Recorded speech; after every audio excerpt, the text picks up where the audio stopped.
Hello and welcome to episode 3 of Ask the YAs. A huge thanks for getting those questions in. Let's have a look at what the team had to say. So the first question I will be answering today is, do you have any self-care tips for self-isolation? And the first thing I kind of wanted to say for this question was that everyone obviously interprets self-care in a different way and needs like different things. So these are kind of tips that either I know people use or that I use myself. So they might not exactly work for you, but I hope they're helpful. So the first one that I find sometimes is to do absolutely nothing. And that could literally mean nothing. Like literally just lay in bed all day, listen to some music in the background, just absolutely chilling. Like you just don't get up, don't do the washing up, literally just relax and just rest. Rest your mind, rest your body, just rest absolutely everything. Because sometimes we live such a busy life, and even at the minute when we're inside, our brains are absolutely racing with so much that's going on in the world and all the stuff that we need to be doing and all the stuff that we're missing out on and worrying about people. And sometimes you just need to take a step back and take yourself out of everything and just rest. And it's a lot easier said than done, I know that. And it definitely takes me time, and sometimes you do feel guilty about it, but at the end of the day, that is like a very big thing for self care. And that's just looking after your entire body, your mind, absolutely everything. So another thing is to do something you enjoy, but that's also relaxing. So maybe you enjoy going on a run, but that's not exactly a relaxing thing. You might find it, but it's quite strenuous on your body. So it could be something like colouring, watching videos, reading, just like taking a bath, doing like a crafty activity, drawing, just looking after your plants sometimes. Something simple like that, or even it could be like a mind game on your phone, or just any type of game on your phone.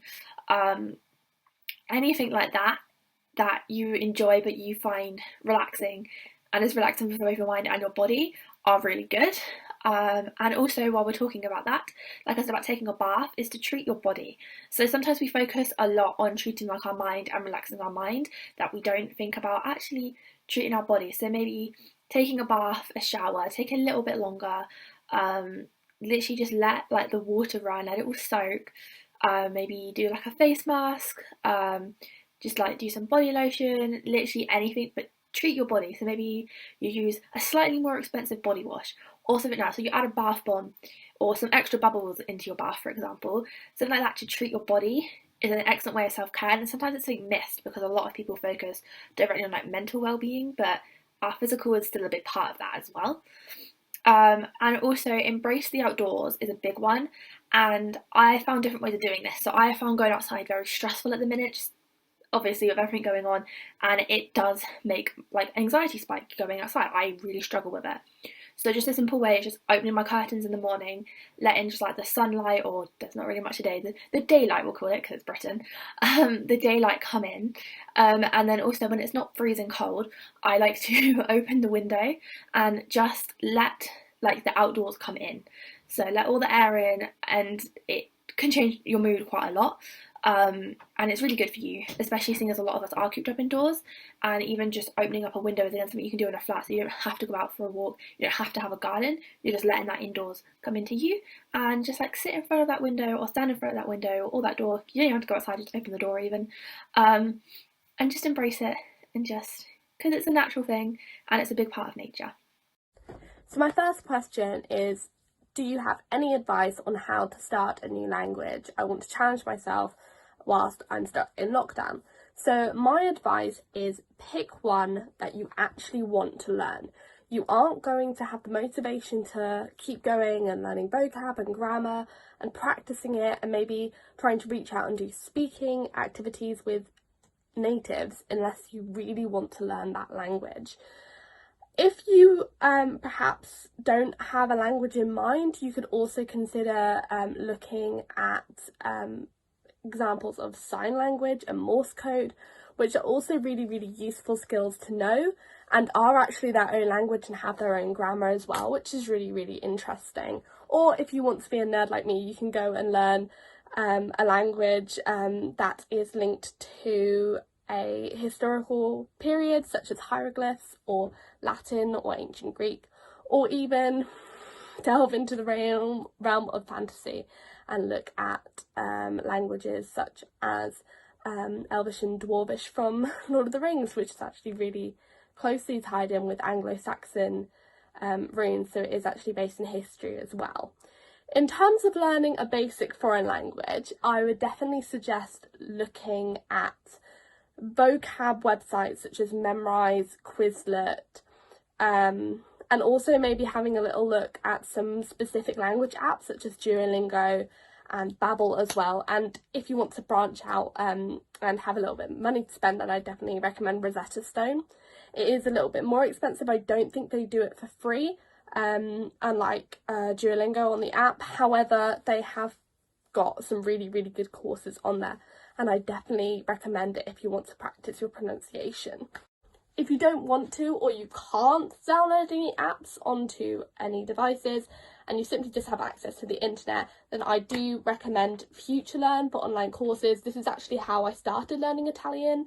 I did a FutureLearn course before I started university, and it gave me a really solid understanding of like the first maybe 3 weeks of term, so I was a little bit ahead of everyone else.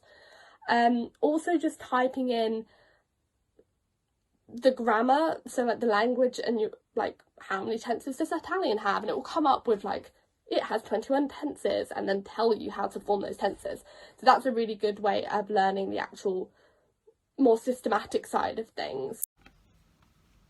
So one of the first questions I got asked was, how can I look after my mental health while studying from home? Which I can imagine a lot of people might be struggling with at this time. It's quite difficult to find a quiet, focused environment in your house to sit down and study, much like, you know, the library, because there's a lot of distractions at home and a lot of people are always around, so there's a lack of privacy for a lot of people, and that's completely okay. So I have a few tips that might help. So one of the things I quite like to do is form a routine. So something that would mimic, you know, your everyday life at school or university. So I try and schedule in regular breaks throughout the day, you know, some time to work and then definitely some like downtime where I like bake or like read one of my favorite books, just so there's a nice balance. And trying to create this kind of routine gives you like a clear and focused idea of all of the things that you have to get done throughout the day. I also try and set a goal at the beginning of every day to try and achieve for each session of work that I do. It can be as small or as big as you like, it doesn't really matter, but it's just nice to have something to work towards and it puts things into perspective, I guess. So that's something I find quite helpful. But at the same time, I think it's important to remember that you're not alone in this situation. A lot of people are feeling quite scared and quite anxious, and it's always good to talk to people if you are feeling quite stressed. So try and stay in touch with friends, you know, with your teachers, and just keep talking to people about how you feel. I think it provides a sense of reassurance because you're not alone in this and you don't have to be. My mum actually came up with a very good idea, because a lot of my friends and I are at university right now and we have exams coming up over the next couple of weeks. She suggested that we sort of hold a virtual lunch, I guess. So all of us we FaceTime each other and then we sit down and we have lunch together and we just talk about how our morning's been and what we've done and stuff. And it's quite a nice, it kind of mimics what we would do in real life. So that's something to look forward to, I guess. And it's something that you might be interested in. Definitely let me know how it goes. And the final thing I'd say is, I understand that there's quite strict social distancing guidelines in place and there's restrictions about what we can do outside, but it's proven that exercise and just fresh air can be really good for your mental health. So if you do have the facilities and the ability to go outside just for a little walk, it definitely helps.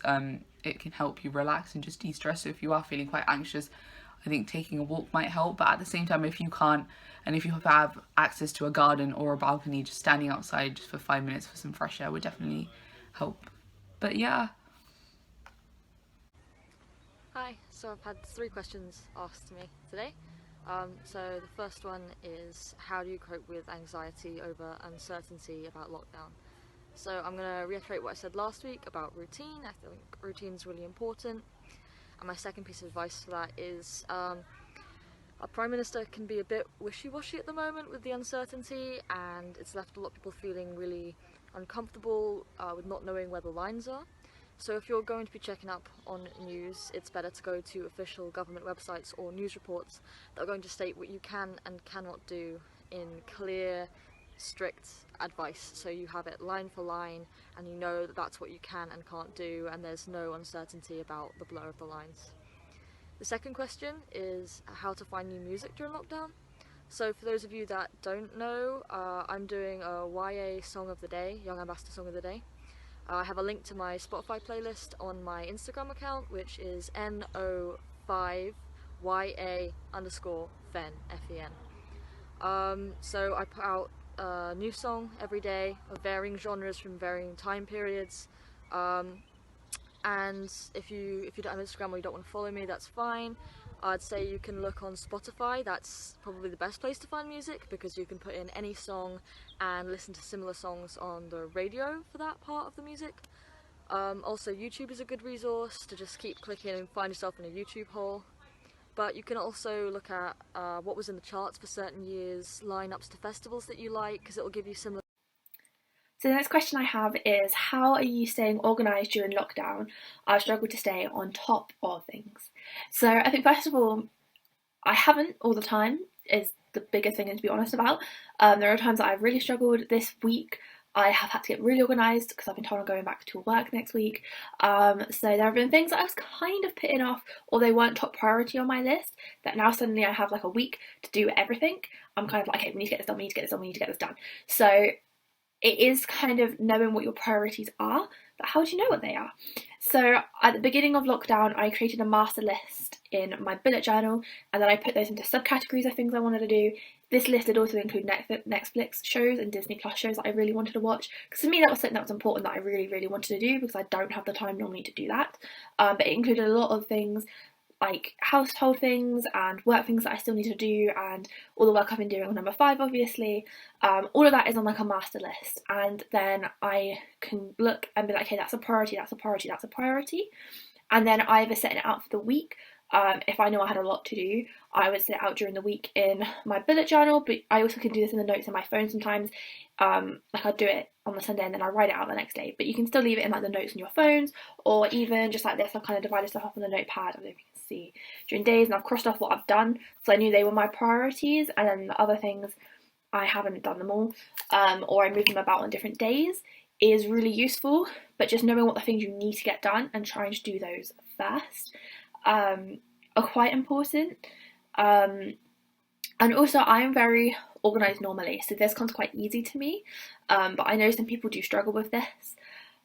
But also I think it's remember to keep motivated and to stay organised.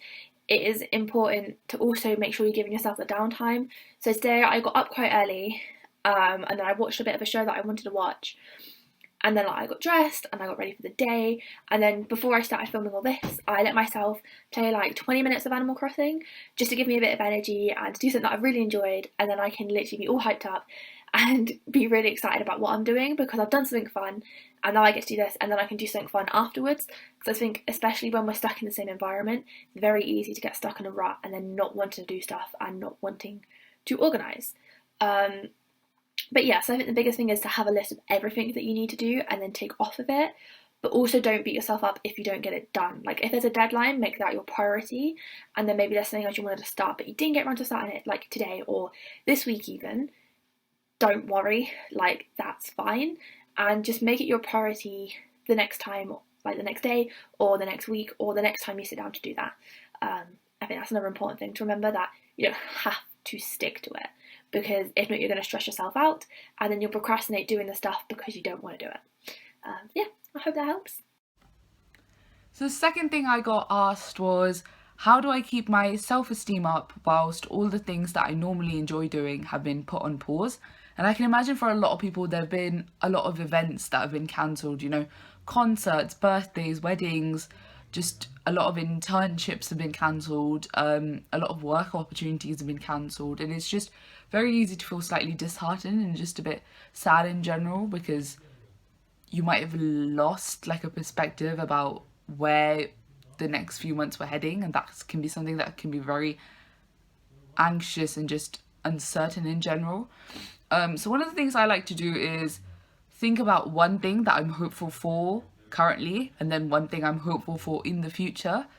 So right now, one thing that I am hopeful for is just this vision that in the summer I finally get to reunite with all of my friends. You know, we can have a nice barbecue and we can just talk to each other and just think about how we got through this phase, and it's just that nice vision that keeps me going every day. And one thing I am hopeful for in the future is a world, I guess, where we can speak to people normally without any fear in our mind. And I know that's something that is quite ambitious, I guess, to look forward to, but it's something that I do look forward to. So if you are feeling a bit stressed and just a bit down about trying to maintain your self-esteem because a lot of the things that you were looking forward to have suddenly just disappeared or just been postponed, try and think about try and write it down, I guess, things that you're hopeful for in the future and for now. And it's something that definitely helps put into perspective some things that we have to be grateful for, I guess, something that we might take for granted normally. Another thing, if you are finding that a lot of things that you normally do have been put on pause, it might be, if you have got a bit of free time, interesting to try and pick up some new hobbies. So I, for one, am very interested in computers, and I've recently been doing an online course on coding, which is something that's very exciting. I learned a bit of coding when I was a kid, and then I lost track, and now I'm getting back into it, and I'm finding it really, really interesting.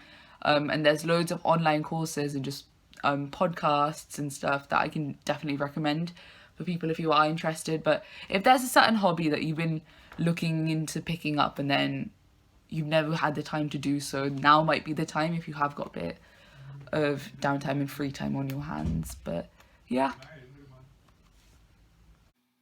So the final one I'll be answering today is, I'd really like you all to answer one thing I am hopeful for or about. So I had quite a long think about this. I didn't think it would be that hard, but there's quite a few things I found an underlying theme. So I think the one thing I'm hopeful for is a new future. And I kind of want to explain that because that does sound a bit weird. So if you think back to like 6 months ago, we all kind of had our futures planned, or an idea of what we wanted our futures to look like, or even the simple things in life, like we had stuff planned, and obviously that's all changed. And I think we also kind of realise that the future isn't going to be the same, but I'm hopeful for a new future because it's kind of made me realise, at least, about the things that I appreciate most, and kind of learning how to prioritise that in the future. And also maybe we're gonna like appreciate a lot more things in life, like in general, not even people. Like we're gonna appreciate those workers in the shop, or appreciate the NHS more. And I think, and I hope that's something that we will keep on in the future. So I'm kind of hoping that maybe this isn't the future we had planned, but it can be a very exciting new future and something really good for all of us. The last question I was asked was, what am I hopeful for about lockdown ending? I'm hopeful for my film coming out, right? I've got 3 different rolls of film on the go at the minute, so I'm looking forward to processing that and seeing how they come out. So yeah, keep safe. One thing that I think I am hopeful for in terms of the future is I'm hoping that I'll still be able to do my year abroad. I am at the moment considering potentially an interruption of study, simply so I can still get that year abroad experience only a year later. So there are lots of different options at the moment for me to be exploring, and I'm trying to look at it in the viewpoint of this is a new experience and it's taking me down a different path, rather than feeling sad that I might not be able to go on my year abroad this year. And that's all for today. Remember to keep those questions coming in using the hashtag AskTheYAs and send them in to our Facebook, Twitter or Instagram page, and our team will be here next week answering all your questions. Thank you, take care.